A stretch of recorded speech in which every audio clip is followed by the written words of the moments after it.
சிவபெருமான் பக்தர்களாகிய நேர்களுக்கு என் அன்பான வணக்கங்கள். ஓம் திருமூல சித்தரை போற்றி, ஓம் திருமூல சித்தரை சரணம். இவங்க ரெண்டு பேரையும் வேண்டிக்கிட்டு இந்த பாடல் வந்து திருமந்திரத்தோட 9வது பாடல் வந்து நல்லபடியா சொல்லணும். ஞானம் கொடுங்கள் என்பதை முதல்ல அவங்களை வேண்டிக்கிட்டு நம்ம வந்து நேர்களுக்கும் கொடுக்கணும், எனக்கும் கொடுக்கணும்னு சொல்லிக்கொண்டு நான் ஆரம்பிக்கிறேன் ஃப்ரெண்ட்ஸ்.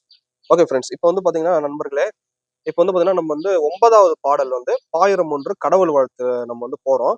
இந்த பாடல் வந்து 9வது பொன்னால் புரிந்திட்ட போர் சடை ஏனே பின்னால் பிறக்க பிறந்தவன் பேர் நந்தி, என்னால் தொழப்படும் எம் இறை மற்றவன் தன்னால் தொழப்படுவார் இல்லை தானே அப்படிங்கிறத சொல்றாரு.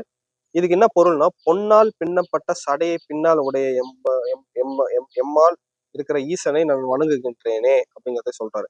அதுல பாத்தீங்கன்னா, அதாவது அவர்களோட முடி வந்து பொன் போன்று இருக்கும், சூரிய ஒளி பற்று பொன் போன்று இருக்கும்னு சொல்லிட்டு ஏற்கனவே சொல்லிட்டாரு. அதைத்தான் வந்து ஈசனோட வந்து முடியை வந்து பொண்ணு அப்படிங்கறத வந்து சொல்றாரு. அப்ப அந்த இமேஜினேஷன் வந்து தங்கம் மாதிரி மின்னுது அப்படிங்கறத நம்ம எடுத்துக்கலாம். அதே மாதிரி இறைவன் பெயர் வந்து நந்தி என்கிற சிவபெருமான். அதாவது சிவபெருமானுக்கு வந்து நந்தினா சிவபெருமான நந்தின்னு சொல்லுவாங்க, பேரு கொண்டவன் அப்படிங்கறதையும் சொல்றாங்க. ஓகேங்களா? அவனால் வணங்கப்படுகின்ற இந்த உலகில் இல்லை.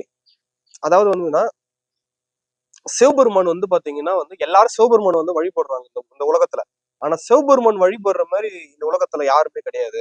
அப்படின்னா இந்த உலகத்துல இருக்கிற எல்லாருமே சிவபெருமானை தான் வழிபடுறாங்க. அவர் வந்து யாரையும் வழிபடுறது கிடையாது.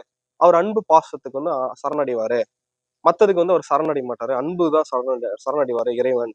நம்மளோட வந்து நம்மளோட பாசத்துக்கும் நம்மளோட நேசத்துக்கும் உரியவர் வந்து சிவபெருமானே அப்படிங்கிறத சொல்றாரு.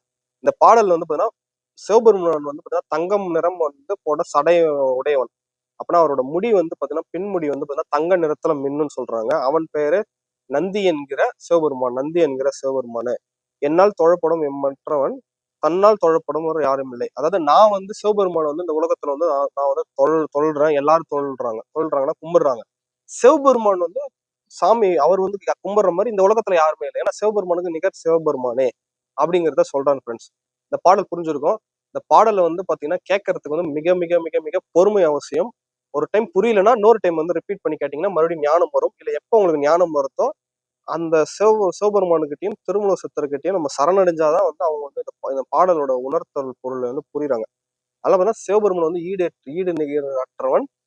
நான் வந்து சிவபெருமானை வணங்குறேன். சிவபெருமான் இந்த பூமியில வந்து அவர் வணங்குற மாதிரி யாருமே இல்லை, நான் தான் வணங்குறேன் அப்படிங்கிற மாதிரி வந்து அப்படின்னு சொல்றாங்க. மற்ற உயிர்கள் எல்லாருமே சிவபெருமானதை வணங்குது. ஆனா அவர் வந்து இந்த பூமியில வந்து யாரையும் வணங்கல. அவருக்கு நிகரற்றவன் அவரே. அவர் வந்து நந்திங்கிற பேர் கொண்டவர். அவர் வந்து பாத்தீங்கன்னா சடாமுடியில் வந்து தங்க நிறத்துல மின்றாரு இப்படிங்கிறது வந்து நல்லா போற்றி வந்து பாடுறாங்க. அப்படியே கேட்கும் போதுல ஒரு மாதிரி மயங்கர மாதிரி நமக்கு ஃபீல் ஆகுது.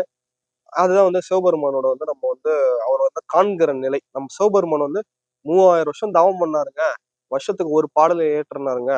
எப்படி தவம் பண்ணி இருந்து எப்படி வந்து சிவபெருமான் வந்து உணர்றாருங்கிறது வந்து நம்ம பாடல் கேட்கும் போது அப்படியே ஒரு மாதிரி மயக்க நிலையா ஆகுதுங்க. அந்த விஷயத்த கேட்கும் போது ஒரு மதி மயங்கிற மாதிரி இருக்கு. சிவபெருமானை நம்ம பாக்குற அந்த விஷன் அது வந்து இந்த நேயர்களுக்கும் எனக்கும் வந்து எல்லா வீடியோவிலையும் கிடைக்கணும், சிவபெருமானோட தரிசனம் கிடைக்கணும் என்பதை திருமண சித்தர்கிட்டையும் சிவபெருமானிட்டையும் கொண்டு சொல்லிக்கொண்டு கண்டிப்பா ஞானம் கிடைக்குதுங்க. ஒரு வீடியோலையும் ஞானம் புண்ணியம் கிடைக்குதுங்க. ஓகே ஃப்ரெண்ட்ஸ், சிவபெருமான் அருளாலும் முருகர் அருளாலும் திருமுருகர் அருளாலும் கண்டிப்பா வந்து இந்த வீடியோ பார்த்துட்டு பயன்பெறுவீர்கள் என்பதை கூறிக்கொண்டு புண்ணியம் அடைவர்கள் என்பதை கூறிக்கொண்டு இந்த வீடியோ பிடிச்சிருந்தா லைக் பண்ணுங்க, ஷேர் பண்ணுங்க, சப்ஸ்கிரைப் பண்ணுங்க, கமெண்ட்ஸ் பண்ணுங்க. Thank you friends.